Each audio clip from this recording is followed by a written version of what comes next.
انہوں نے پہلے تو وہ پیپلز پارٹی کے حق میں اپنا اخبار نکالا کرتے تھے، پھر اچانک انہیں کوئی سگنل آیا اور انہوں نے ایک بڑی لیڈ لگائی تھی، بہت بھاری لیڈ لگائی، بھٹو کے ساتھی سارے کے سارے سفید ہاتھی۔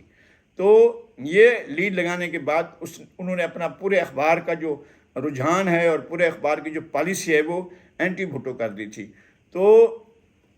اس طرح سے اور ان کو اور ان کے خاندان کے لوگوں کو اور ان کے فیملی کے لوگوں کو گرین کارڈ ملے تھے، یہ تو ہمارے ذاتی علم میں تھا۔ تو یہ بھی ہوا تھا، اور سچ مچ یہ ہے کہ جو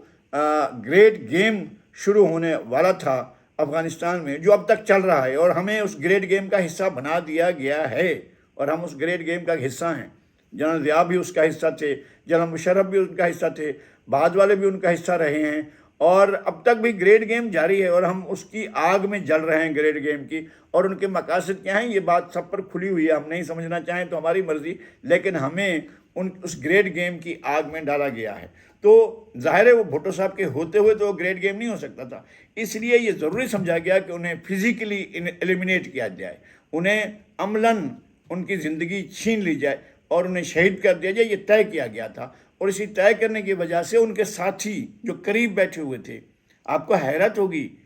جب ذوالفقار علی بھٹو کو سزائے موت سنائی گئی اور جب سزائے موت پر عمل کیا گیا تو اس وقت کون تھے سیکرٹری جنرل پاکستان پیپلز پارٹی کے؟ یہ آپ جانتے ہیں؟ یاسین بھٹو تھے، جو ایوب خان کی کابینہ میں بھی رہے تھے، جو یحییٰ خان کے بھی قریب تھے، جو ضیاء الحق کے بھی قریب تھے، اور پارٹی بیگم نصرت بھٹو اور بے نظیر جو ہیں وہ جیلوں میں پڑی ہوئی تھیں، اور وہ سہالہ میں ان کو رکھا گیا تھا۔ پہلے وہ مختلف جیلوں میں رہیں، سکھر جیل، کراچی جیل، اور پھر انہیں اسلام آباد لے جایا گیا سہالہ جیل میں۔ اور اس وقت پارٹی جو تھی وہ ان لوگوں کے ہاتھ میں تھی کہ جو نہیں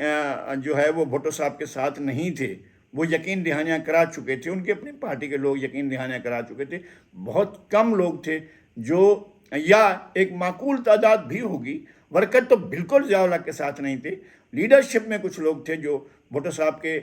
کو چھوڑ چکے تھے، لیکن اپنا انہوں نے یہ جو اس حقیقت کو انہوں نے کھولا نہیں تھا، اور وہ پارٹی کی لیڈرشپ میں بیٹھے ہوئے تھے۔ یاسین بھٹو پارٹی کے سیکرٹری جنرل تھے، پوری پارٹی جو ہے، حفیظ پیرزادہ بھی اپیلیں کر رہے ہیں اور یہ بھی اپیلیں کر رہے تھے جب ذوالفقار علی بھٹو کی قسمت کا فیصلہ ہو رہا تھا۔ یہ الگ ایک داستان ہے جو ہم سنائیں گے، لیکن جب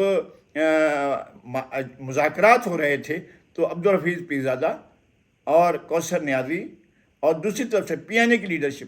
وہ جا کر جنرل ضیاء الحق کو اور جنرل غلام جیلانی کو، جو بعد میں گورنر پنجابی بنے، جن کو منٹور کہا جاتا ہے جناب نواز شریف کا، وہ دونوں بیٹھ کر رپورٹیں لیا کرتے تھے کہ مذاکرات کس طرح سے ہو رہے ہیں۔ گویا یہ تھا کہ 5 جو مذاکرات کرنے والے تھے وہ جنرل ضیاء کی طرف سے مذاکرات کے، اکیلے بھٹو صاحب تھے جو ان مذاکرات میں بیٹھے ہوئے تھے، اور وہ اس قدر تنہا ہو چکے تھے کہ ان کے دونوں دائیں بائیں جو لوگ بیٹھے ہوئے تھے وہ بھی ان کے ساتھ نہیں تھے۔ یہ بدقسمتی کی بات تھی، یہ انتہائی افسوس، اور تاریخ میں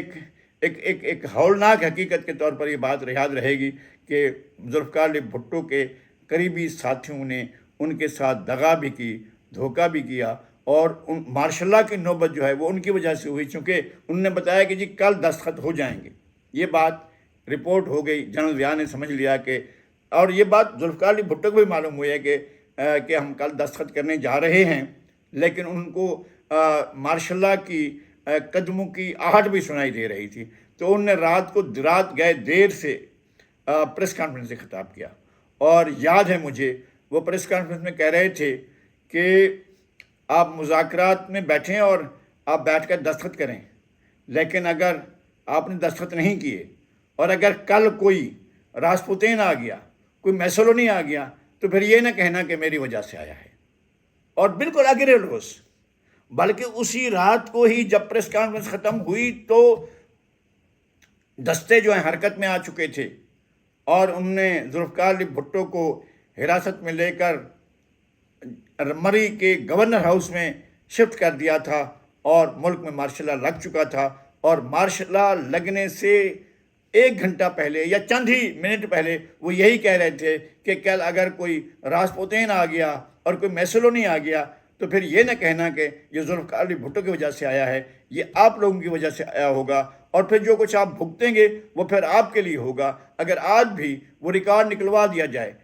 نکلوا کر لوگوں کے سامنے پیش کیا جائے، آخری پریس کانفرنس جو انہوں نے 4 اور 5 جولائی کی درمیانی رات کو کی تھی، وہ ایک مارکت والا پریس کانفرنس تھی ذوالفقار علی بھٹو کی، میڈیا ٹاک تھی، اور وہ میڈیا ٹاک لائیو نشر ہو رہی تھی، پی ٹی وی پر بھی نشر ہو رہی تھی، اور ریڈیو پاکستان بھی نشر ہو رہی تھی، اور ہم نے خود سنی تھی۔ اور اگلے صبح مارشل لا لگا تھا، تو لوگ پوچھتے پھر رہے تھے مارشل لا کس نے لگایا ہے؟ جنرل ضیاء نے لگایا، جنرل شریف نے لگایا، جو chairman joint chief of staff committee تھے۔ تو یہ لوگ پوچھتے پھر رہے تھے کہ مارشل لا لگایا کس نے؟ بعد میں جا کر یہ کھل گیا تھا کہ مارشل لا کس نے لگایا اور کن حالات میں لگایا، اور کون تھے جو اس مارشل لا تک لے کر گئے حالات کو، اور کون تھے جو گریٹ گیم کا حصہ بنے۔ ہم اس پر اور بھی بات کریں گے، آپ سے دوبارہ ملاقات ہوگی، اور ہم پھر بات کریں گے کہ جناب ذوالفقار علی بھٹو کو تختہ دار پر لے جانے والوں میں کن کن لوگوں کا ہاتھ تھا۔